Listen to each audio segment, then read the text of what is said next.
રાધનપુર શહેરમાં ગટર સમસ્યાની બેદરકારી ફરી એક ચોંકાવનારી સાબિત થઈ છે। શહેરના રાજગઢી વિસ્તાર પાસે ખુલ્લી ગટરમાં બાળક પડી જવાનો એક વિડીયો સીસીટીવી કેમેરામાં કેદ થયો છે, જે સોશિયલ મીડિયા પર ઝડપથી વાયરલ થઈ રહ્યો છે।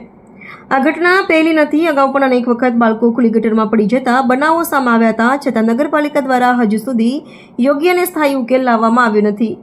સ્થાનિક નાગરિકોમાં મુદ્દે ભારે રોષ છે અને તેઓ તંત્રની કામગીરી પર સવાલો ઉઠાવી રહ્યા છે। રાજગઢી વિસ્તારના તાજા વિડીયો પરથી એકવાર શહેરની ગટર વ્યવસ્થાની હકીકત ઉજાગર કરી છે।